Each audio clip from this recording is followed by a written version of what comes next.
Nous saluons tous les enfants de Dieu partout dans le monde et nous disons à tous que la grâce et la paix de notre Dieu vous soient multipliées dans le nom glorieux et puissant de notre Seigneur de gloire et Sauveur, Jésus-Christ de Nazareth, le Dieu vivant et vrai, le Dieu véritable et la vie éternelle. Donc nous poursuivons notre enseignement sur l'enseignement que nous avions débuté, la femme de Lot. La femme de Lot, nous avions pris cela dans le livre de Genèse. Nous avions vu aussi que le livre de Luc a repris cela en disant, dans Luc chapitre 17, je prends la peine de lire, pour tous ceux qui n'ont peut-être pas eu la possibilité de pouvoir suivre la première partie, je prends toujours la peine de lire Luc 17, je prends à partir du verset 25. Ce qui arriva au jour de Noé arrivera de même au jour du Fils de l'homme. Les gens mangeaient, buvaient, se mariaient, étaient donnés en mariage, jusqu'au jour où Noé entra dans l'arche. Le déluge vint et les fit tous périr. Donc on prend dans un premier temps Noé.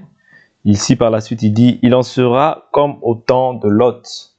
Les gens mangeaient, buvaient, achetaient, vendaient, plantaient, bâtissaient. Mais le jour où Lot sortit de Sodome, une pluie de feu et de soufre tomba du ciel et les fit tous périr. Il en sera de même le jour où le Fils de l'homme se révélera. Dans un premier temps, ici nous voyons que Jésus fait ce parallèle par rapport aussi à son avènement. Vous voyez, c'est-à-dire il dit que il en sera de même le jour où le Fils de l'homme se révélera. Vous comprenez? Donc, les gens mangeaient, buvaient, se mariaient, achetaient, bâtissaient, plantaient. Vous savez que ce thème, nous sommes en train de l'exploiter. Et nous avions essayé de voir, par la grâce du Seigneur, que la femme de Lot, dont il est question ici, qu'est-ce qu'elle a fait? Il y avait une ordonnance qui avait été donnée, c'est-à-dire de sortir sans pour autant se retourner. Et nous avions vu que le fait de se retourner, c'est de regarder, en fait, de garder sa vie. Parce que, lorsqu'on prend le verset 31, il dit « En ce jour-là, que celui qui sera sur la terrasse et qui aura ses affaires dans la maison ne descende pas pour les prendre, et que celui qui sera dans les champs ne retourne pas non plus en arrière. » Vous comprenez? Donc on parle toujours du fait de retourner en arrière. Souvenez-vous, c'est-à-dire que là, il ramène maintenant notre mémoire, il nous ramène dans nos souvenirs à penser à ce qui est écrit. N'oubliez pas, l'Écriture dit, tout ce qui a été écrit l'a été pour votre instruction. Ça veut dire dans l'Écriture, dans chaque Écriture, aussi petite qu'elle soit, parce que moi je confesse que l'Écriture n'est pas petite, parce que l'Écriture c'est Dieu lui-même, parce que Dieu c'est la parole, mais l'Écriture, c'est-à-dire même la virgule peut pouvoir déjà annoncer quelque chose. Donc quand toi tu lis la femme de Lot, il faut comprendre que ça a une signification. Ok? Il dit, souvenez-vous de la femme de Lot. Celui qui cherchera à préserver sa vie, la perdra. Et celui qui la perdra, la retrouvera. Je vous le dis, en cette nuit-là, de deux personnes qui seront dans un même lit, l'une sera prise et l'autre laissée. De deux hommes qui mourront ensemble, l'une sera prise, l'autre laissée. Vous voyez, c'est-à-dire que là, il nous parle de son avènement. Comment va s'effectuer son avènement? C'est-à-dire que nous qui espérons en Christ, il faudrait que nous n'ayons pas les mêmes sentiments qui étaient dans la femme de Lot. Je veux prendre la femme de Lot sous différents aspects aujourd'hui. Sous minimum 3 aspects. Parce qu'il y a la femme de Lot comme ça, étant une femme. La Bible nous dit dans le livre de 1 Pierre que la femme est un être faible. Mais je peux prendre la femme de Lot aussi comme étant un homme, mais qui vit selon la chair. La Bible nous dit, si vous vivez selon la chair, vous allez mourir. Mais si par l'esprit, vous faites mourir les actions du corps, vous vivrez. Ça, c'est le deuxième aspect que je vais traiter. Ok? Ok? Donc, ces deux aspects-là, c'est-à-dire qu'il y a la femme, comme ça, physique, ok? Qui est un être faible. Mais il y a l'homme aussi physique, mais qui peut marcher aussi selon la chair.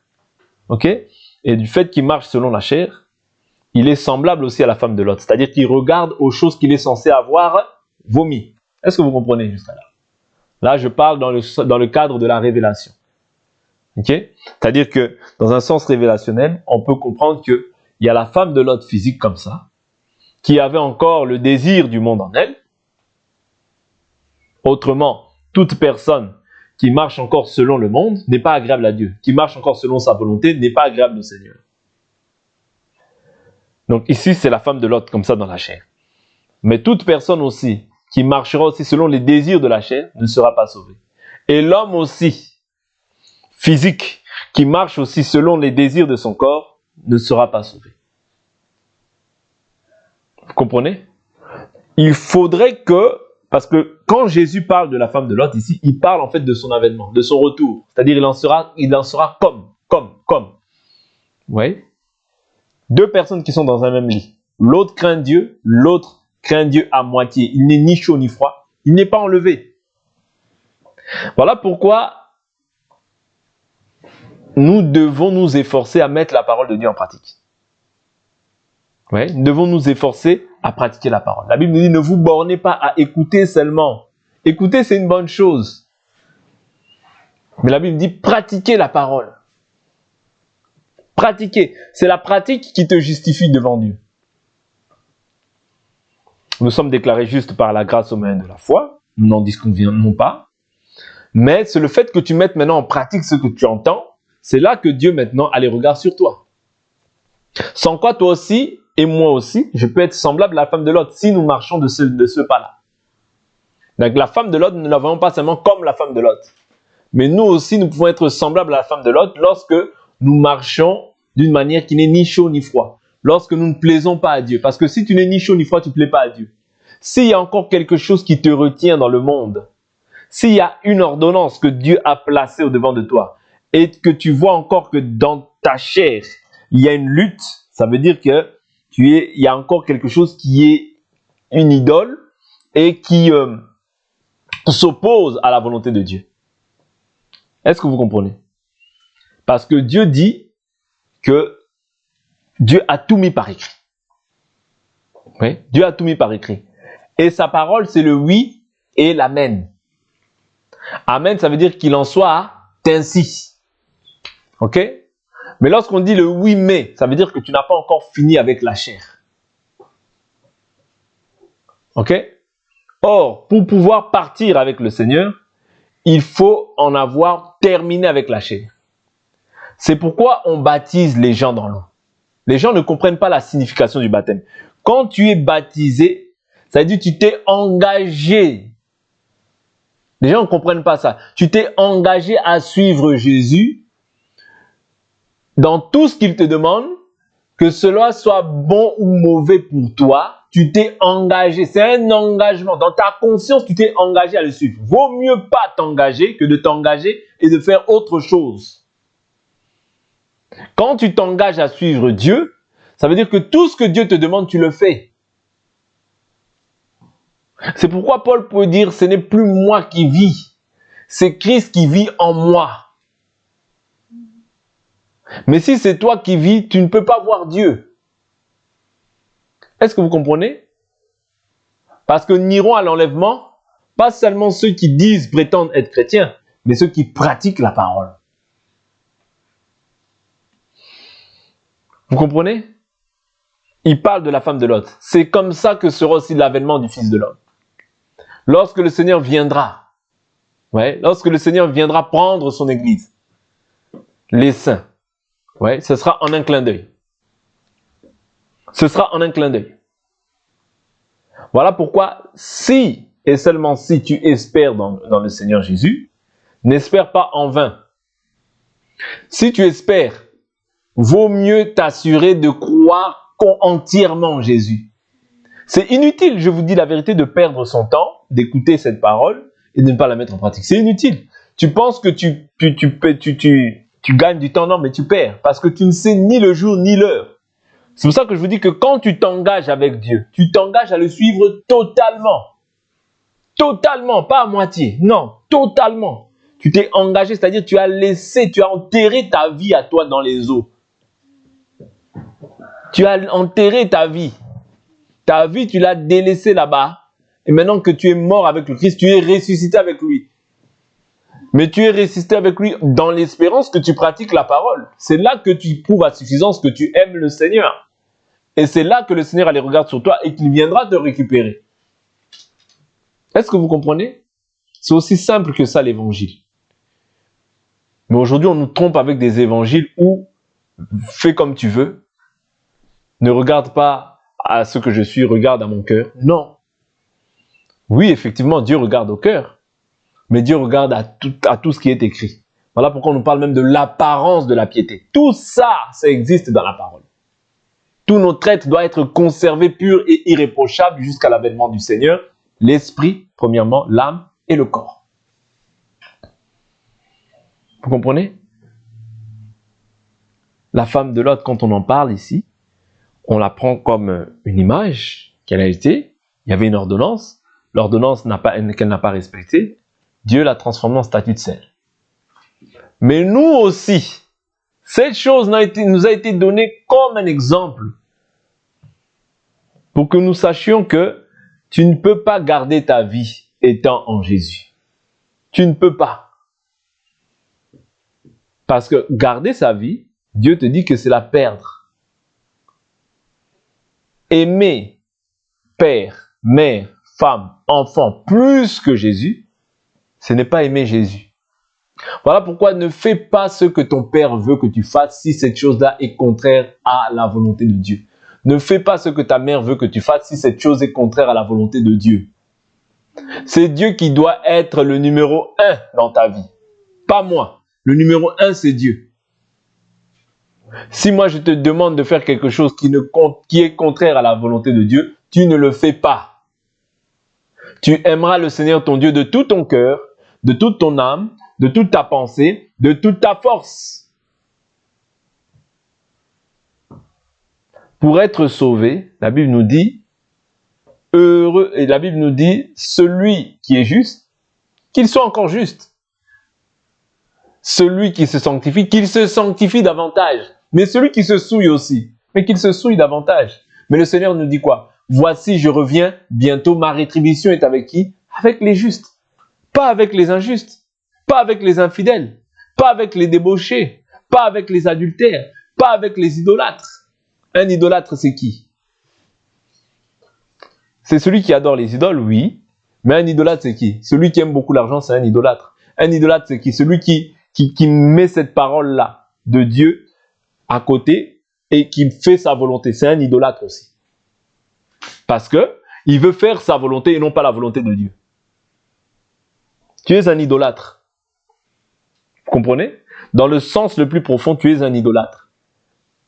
Et les idolâtres n'hériteront pas le royaume des cieux. Tu veux faire de ta volonté la volonté de Dieu. Non, ça n'existe pas. Ouais. Tu ne fais pas de ta volonté la volonté de Dieu. La volonté de Dieu, Dieu l'a placée dans ses écrits. Et la Bible nous dit, vous êtes mes amis si vous faites ce que je vous commande. Autrement dit, tu n'es pas l'ami de Dieu. Pour être ami de Dieu. Abraham, pourquoi Dieu l'a appelé ami? Parce qu'il a fait ce que Dieu lui a ordonné de faire. C'est le fait que tu respectes l'ordonnance du Seigneur qui fait que tu sois son ami. Et Jésus dit, je ne vous ai rien caché. Je ne vous appelle plus mes serviteurs, car le serviteur ne fait pas ce que fait son maître, mais je vous ai appelé ami, parce que je vous ai tout annoncé. C'est-à-dire, quand on t'annonce tout, c'est que Dieu t'aime. L'amour de Dieu pour toi est manifesté quand il t'annonce les choses, il te révèle les choses. C'est ça qui prouve son amour pour toi aussi. C'est pas moi qui le dis, parce que vous allez certainement vous dire que c'est moi. Prenons cette écriture. Allons dans le livre de Jean. Jean chapitre 15. Jean chapitre 15.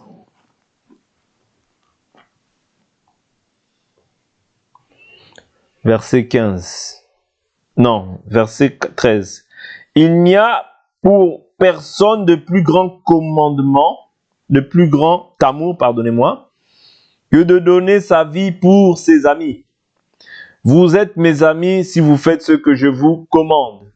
Je ne vous appelle plus serviteur parce que le serviteur ne sait pas ce que fait son maître.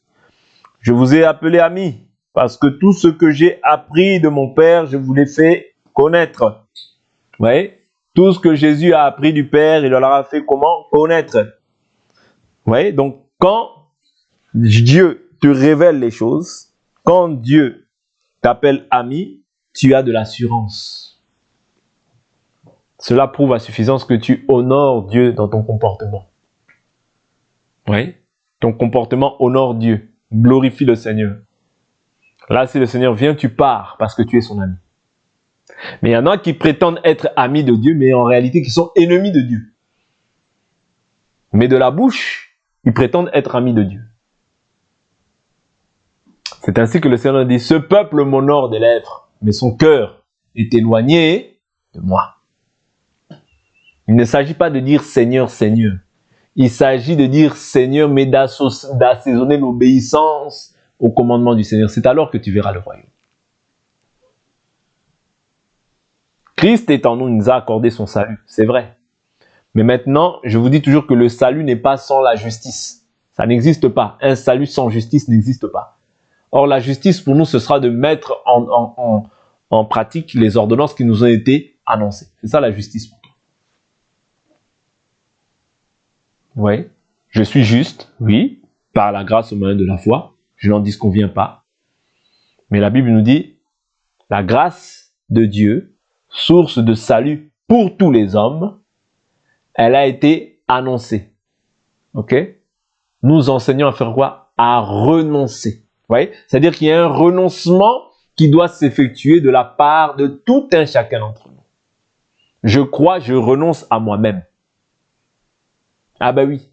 Tu ne peux pas garder ta vie et penser être agréable au Seigneur. C'est pas possible. Parce que la Bible nous dit que le Fils de Dieu est apparu. Pourquoi? Afin de détruire les œuvres du diable. Les œuvres du diable résident où? Dans ta chair. Voilà pourquoi Dieu veut que tu marches par l'esprit, afin de ne pas avoir part aux œuvres du diable.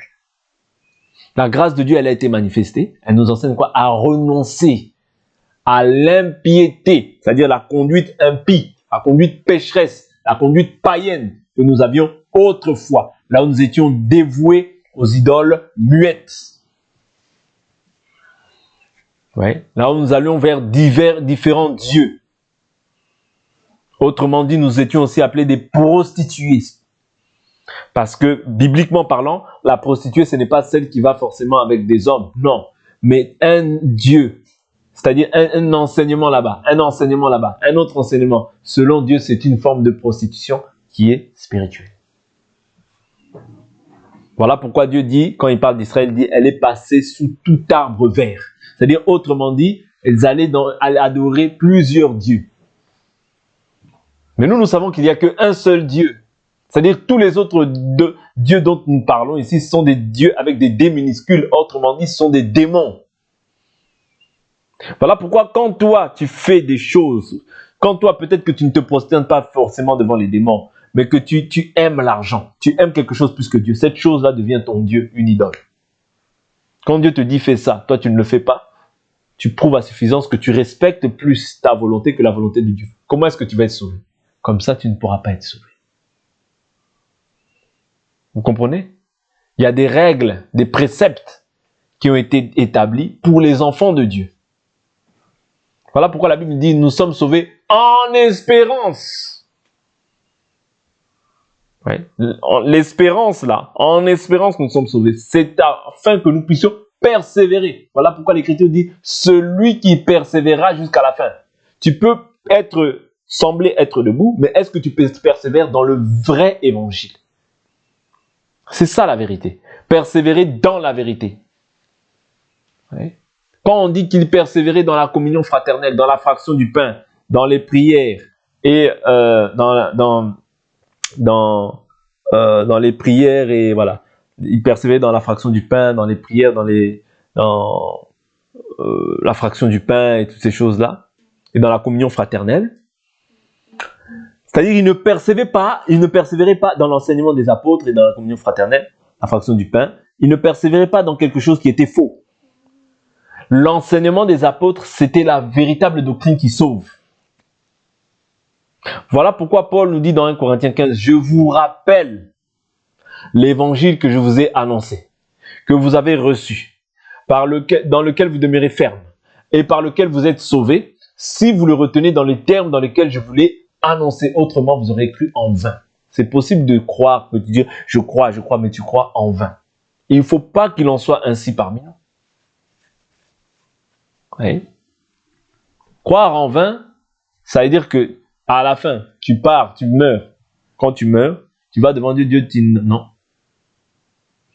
Dieu te dit non. C'est-à-dire, au lieu que ce soit les anges de Dieu qui viennent te prendre, mais c'est les anges du diable qui viennent te prendre. Je ne dis pas ça pour faire peur à quelqu'un. Mais je dis ça simplement pour que nous soyons conscients de que quand tu mets la main à la charrue, tu ne peux plus regarder derrière. Sinon, tu n'es pas digne du royaume. Voilà pourquoi tu dois aller, voilà pourquoi la Bible dit, celui qui est saint se sanctifie davantage. Oui. C'est-à-dire, quand on est saint, on doit chercher. Être saint, c'est quoi? Ça veut dire, j'ai cru en Jésus, je me suis repenti, j'ai été baptisé. Ok, là, tu es saint, tu es déclaré saint. Mais tu dois être sanctifié davantage. Comment? Par cette parole. L'enseignement te sanctifie davantage. Sanctifie-les par la vérité. Ta parole est la vérité. C'est-à-dire, l'enseignement, qu'est-ce qu'il produit en toi? Le renouvellement de l'intelligence. Afin que tu puisses penser comme Dieu, voir les choses comme Dieu, agir et marcher comme Dieu. Pour que toi, quand on te voit, on voit Dieu au travers de toi. C'est pas moi. Actes des Apôtres, chapitre 11, 17, je crois. 11, 25. C'est pour la première fois que les disciples à Antioche furent appelés chrétiens. C'est pour la première fois. Pourquoi? Parce qu'il s'est forcé à marcher selon les commandements de Christ. Vous comprenez? C'est-à-dire s'efforcer à marcher selon les commandements de Christ, c'est ça être chrétien. C'est ça se sanctifier davantage. Vous comprenez? Se sanctifier davantage, c'est s'efforcer. C'est pas se dire, bon, moi ça, j'y arrive pas. Non, j'y arrive pas. Oui, mais le Seigneur me donne toujours la force. Parce que Dieu ne nous tente pas au-delà de nos forces. Quand Dieu te demande quelque chose, il sait que tu as la possibilité de le faire. Dieu ne te demande pas quelque chose qui est au-delà de tes forces. Non, ça n'existe pas. Ça n'existe pas. Tout ce que Dieu te demande de faire, même si c'est difficile à la manière des hommes, mais il sait que tu as la possibilité de le faire. Mais si tu ne le fais pas, c'est que tu ne veux pas. C'est tout. Et si tu ne veux pas, ça veut dire que tu préfères en fait l'idole à Dieu. Tu préfères l'idole à Dieu. Parce que la Bible nous dit, en fait, quand nous ne voulons pas, ou bien que nous réfutons quelque chose qui est noir sur blanc dans l'Écriture, on fait de Dieu un menteur. Est-ce que vous comprenez? On fait de Dieu un menteur. Oh, la Bible nous dit dans le livre de Romains, prenons cette écriture,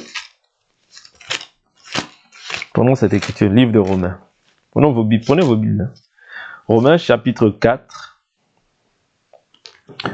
Romains chapitre 3, veuillez m'excuser, verset 4. Certes, non, que Dieu soit reconnu pour vrai et tout homme pour menteur, selon qu'il est écrit, afin que tu sois trouvé juste dans tes paroles et que tu triomphes dans ton procès. C'est tout homme menteur. Tout homme. Oh, lui, non, il est très saint. Menteur d'abord. Menteur. Si ses propos ne trouvent pas d'appui sur ce qui est écrit, considère-le comme un menteur, même si c'est moi. Parce que la Bible dit tout. C'est-à-dire que dans ce tout-là, il inclut moi, il inclut toi, il inclut toute la création. Menteur. Menteur. Dieu seul doit être reconnu comme étant vrai. Ok? Même si tu vois une personne qui est sainte comme je ne sais pas quoi, dis-toi d'abord dans ta tête que c'est un menteur. Hein? Dis-toi dans ta tête que c'est un menteur. Pourquoi? Parce qu'il est né de la chair et du sang. Et s'il te ramène ces raisonnements humains, vous voyez, comprends que c'est un menteur. C'est pourquoi Jésus a dit à Pierre, arrière de moi, Satan. Tes pensées ne sont pas celles de Dieu, mais celles des hommes. Toute pensée humaine vient du diable. Toute pensée humaine qui ne cadre pas avec l'Écriture, ça vient du diable. Ça vient du diable. Vous voyez? Ça vient du diable. Donc, prenons garde aux raisonnements, aux faux raisonnements qui veulent s'élever dans la vie des gens pour pouvoir les éloigner de la vérité. Okay? Il n'y a qu'une seule vérité. Jésus il a dit, je suis le chemin, la vérité. En dehors de lui, il n'y a pas une autre vérité. C'est pour ça que je vous dis, tout homme, d'abord, menteur, menteur, menteur. Dieu seul doit être reconnu comme étant vrai. Il n'y a pas un homme qui, oh non, non, non, non. Tout homme d'abord menteur. Ok? Tout homme menteur d'abord. C'est très important que tu aies cette foi-là. Comme ça que ta foi reste christocentrée, centrée sur Jésus. C'est lui seul qui est vrai. Tous faux. Même Paul, menteur. Jacques, Jean, Pierre, menteurs d'abord. Parce qu'eux aussi, bien qu'ils aient été choisis par Jésus, mais ils sont menteurs. Parce qu'ils sont nés de la chair et du sang. Dieu seul est vrai.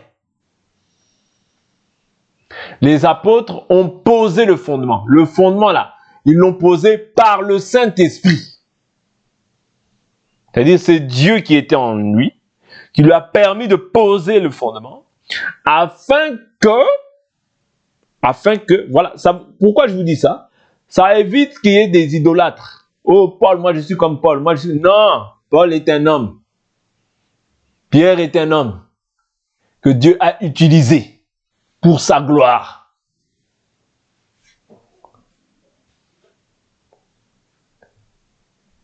Le seul dont tu dois prendre exemple, le modèle par excellence, c'est Jésus-Christ. Le modèle, je dis encore, le modèle par excellence, même si tu aimes bien les écrits de Paul, même si tu aimes bien les écrits de Pierre, même si tu aimes bien les écrits de Jean, le modèle par excellence, c'est Jésus-Christ. Ok? Parce que tous sont menteurs. Moi, est-ce que je peux prendre exemple sur un menteur? Non. Je dois prendre exemple sur le modèle par excellence. Ok? Ça vous évite de voir les gens comme si c'était des héros. Non. C'est Dieu qui utilise puissamment les hommes. Selon sa volonté. Selon la mesure de grâce qu'il a mis en chacun d'entre nous. Ok? Donc c'est ça. Mais chacun d'entre nous doit s'efforcer à vivre selon la doctrine qui a déjà été posée. C'est la doctrine apostolique, la saine doctrine qui a été posée par des hommes, parce que la Bible nous dit que c'est poussé par l'Esprit que les hommes ont parlé de la part de Dieu. C'est-à-dire c'est l'Esprit de Dieu qui les a poussés à parler. C'est pas par eux-mêmes. Si c'est par eux-mêmes, c'est une inspiration diabolique. Mais comme c'est par l'Esprit de Dieu, c'est pourquoi nous lisons, parce que nous croyons que ce n'est pas de leur propre chef qu'ils ont écrit, mais c'est Dieu qui, par le Saint-Esprit, leur a permis de poser cette doctrine afin que nous puissions hériter du salut. Ok? Donc, retenez ces choses-là. Tu as mis la main à la charrue. Tu as cru en Jésus-Christ. Ce n'est pas pour que demain, à cause de toi, le nom de Dieu soit blasphémé. Parce que la Bible nous dit dans le livre de Romains 2,24, c'est à cause de vous que le nom de Dieu, car le nom de Dieu est à cause de vous blasphémé parmi les païens, ainsi qu'il est écrit. Le jour du Seigneur viendra comme un voleur. Tu ne sais pas si c'est demain, tu ne sais pas si c'est après-demain. Voilà pourquoi prépare-toi à la rencontre de ton Seigneur. C'est aujourd'hui. Ton salut, c'est aujourd'hui. Pas demain. Aujourd'hui. La Bible nous dit, si vous entendez sa voix, n'endurcissez pas vos cœurs comme au jour de la révolte. Aujourd'hui. Aujourd'hui, pas demain. Ton salut à toi, c'est aujourd'hui. Si l'autre dit, oh, je ne peux pas prendre demain, non, c'est aujourd'hui. Oui, c'est aujourd'hui. Dieu t'interpelle encore par ma bouche afin que tu reviennes à ton bon sens, afin que tu te dépouilles et que tu renonces à toi-même pour vivre pleinement la parole de Dieu, pour que le jour du Seigneur, quand le jour du Seigneur viendra, ou bien le jour où tu partiras de cette terre, que tu sois avec le Seigneur. C'est aussi simple que ça. Oui. Tu veux voir le Seigneur, il faut renoncer à toi-même. Tu ne renonces pas à toi-même, tu ne peux pas plaire à Dieu. Oui. Le Seigneur est bon, et dans son amour, qu'est-ce qu'il fait? Il nous corrige pour que nous soyons parfaits, pour qu'en ce jour-là, nous soyons avec lui dans la gloire. Et je vous dis toujours, et je ne cesserai pas de vous donner cette écriture, qui nous dit que les difficultés du siècle présent. Vous voyez? Romains chapitre 8, verset 18. J'estime qu'il n'y a pas de commune mesure entre les souffrances du temps présent et la gloire à venir qui sera révélée pour nous. Vous voyez? Il n'y a pas de commune mesure.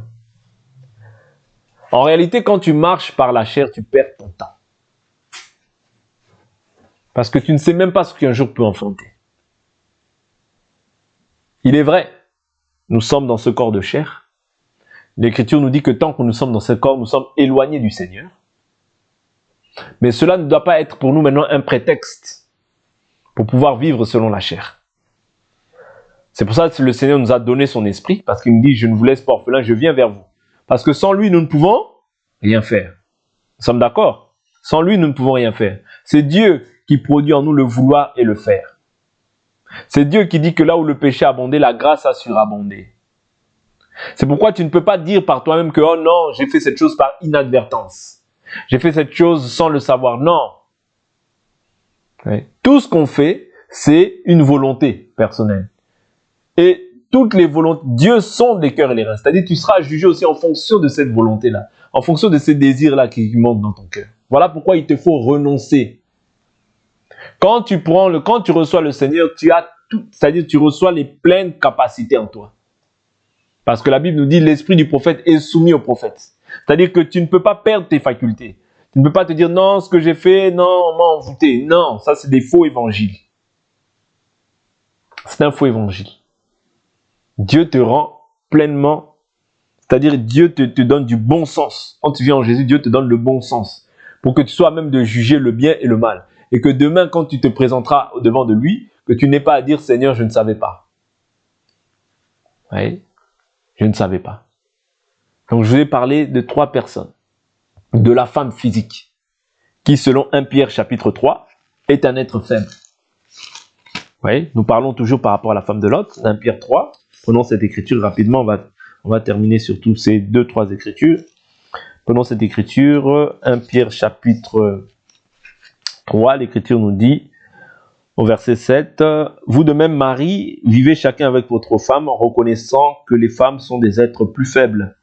Et honorez-les comme co-héritières de la grâce de la vie, afin que rien ne fasse obstacle à vos prières. » Donc on voit que la femme est un être faible. Ok? C'est un être faible, physiquement comme ça. Quand Dieu crée l'homme, il crée l'homme comme étant l'autorité, il crée la femme comme étant un être faible qui est tiré de l'homme. Ok? Mais, ici je prends l'être faible, mais je prie aussi l'être faible comme étant cette chair que nous possédons. C'est là où réside la faiblesse de l'homme. Souvenez-vous, on nous parle de la faiblesse de Dieu dans le livre de 1 Corinthiens. La faiblesse de Dieu a été manifestée en Jésus-Christ homme. C'est-à-dire que quand Dieu prend un corps de chair, c'est ça qu'on appelle la faiblesse de Dieu. Parce que la faiblesse de Dieu, c'est-à-dire que quand Dieu prend un corps de chair, il devient faible, semblable aux hommes. Ok? Il devient faible et semblable aux hommes. C'est-à-dire que l'homme aussi, l'être humain, tout être humain aussi, du fait qu'il soit revêtu de la chair, a une faiblesse en lui. Ouais, a la faiblesse. Parce que cette chair-là, c'est le corps de la faiblesse. C'est le corps qui va te pousser à faire des choses qui sont contraires à la volonté de Dieu. Ok? Donc on prend aussi l'homme, tout être humain, comme étant aussi faible parce qu'il a revêtu la chair. Voilà pourquoi Dieu, dans son plan, dans son dessein, il nous donne son esprit pour que par le Saint-Esprit, tu puisses dominer sur les désirs du corps. Est-ce que vous comprenez? Donc il y a ces deux aspects-là qui sont très importants. Ouais. La femme de Lot, bien sûr, elle a regardé en arrière. La femme normale, qui est un être faible, mais il y a aussi l'homme ou la femme, vous voyez, qui est revêtue de ce corps. Vous voyez, toute personne qui naît dans la chair, a ce corps, donc a automatiquement la faiblesse, automatiquement le péché en lui. Et doit être gratuitement racheté ou justifié par le moyen de la rédemption qui est dans le Christ Jésus. Parce que c'est lui, vous voyez, qui nous donne la force face à l'adversité. C'est lui qui nous donne la force pour pouvoir dominer sur les désirs du corps. Si ce n'est pas Jésus, tu ne parviendras pas à pouvoir triompher face aux désirs du corps. Sinon, tu seras semblable aux religieux. Vous voyez, les religieux, ils font quoi? C'est-à-dire, ils cherchent à embellir l'extérieur, mais à l'intérieur, ils sont pleins d'ossements de mort. C'est-à-dire, c'est ça les religieux. C'est-à-dire, Jésus dit, vous, pharisiens, vous voyez, vous purifiez l'extérieur. Purifiez premièrement l'intérieur et l'extérieur sera pur. C'est-à-dire que Jésus n'omet pas ou bien ne néglige pas le fait que l'extérieur aussi doit être pur. Mais il parle en fait du plan de Dieu. C'est-à-dire que quand Dieu vient en toi, c'est-à-dire il doit purifier premièrement l'intérieur pour que ce que tu crois intérieurement maintenant se manifeste aussi extérieurement. Vous voyez? Mais les religieux, qu'est-ce qu'ils font? Ils font tout le contraire. C'est-à-dire ils purifient premièrement l'extérieur, mais l'intérieur est rempli d'ossements de mort, de haine, d'animosité, des querelles, des jalousies, de l'orgueil, des médisances, des racontards. Voilà pourquoi des fois tu vois des gens qui se précipitent à venir au Seigneur. Ah, ils abandonnent tout, tout ça, tout, ils abandonnent. Mais en réalité, comme il n'y a rien, il n'y a pas de base, il n'y a pas de fondation dans la vie, dans leur vie, eh bien, ça ne produit rien par la suite. Ça ne produit rien de bon. Ça produit la haine, ça produit les querelles, ça produit les jalousies, ça produit toutes sortes de méchanceté, d'animosité, mais dans le cœur, il n'y a rien. Le cœur est vide. Pourquoi? Le travail n'a pas été fait correctement. On a fait le travail de manière inversée et non pas dans le sens que Dieu le voudrait. C'est-à-dire premièrement l'intérieur et secondement l'extérieur. Okay? Donc c'est très important de comprendre ça. Mais en tout et pour tout, ce que nous devons savoir, c'est que lorsque nous avons cru, c'est dans l'objectif de renoncer à nous-mêmes et de laisser Dieu prendre toute la place. Pas une partie de la place, mais toute la place. Ouais. La grâce de Dieu, la source de salut, elle nous enseigne à renoncer à l'impiété et au désir de ce monde. La grâce, c'est le Saint-Esprit qui est en toi. Quand tu as le Saint-Esprit, tu as trouvé faveur devant Dieu. Et cela prouve que Dieu t'aime. Mais je vous dis toujours que Dieu t'aime, oui, ça c'est un fait, parce qu'il est venu à toi. Il est venu, il t'a accordé son esprit, mais dans son amour-là, il te demande aussi des choses. Okay? Et quand tu obéis à ces choses, vous êtes en symbiose. Vous êtes dans une communion parfaite avec le Seigneur. Que l'Éternel Dieu bénisse. Pour aujourd'hui, on va s'arrêter là et nous allons prier au nom de Jésus-Christ.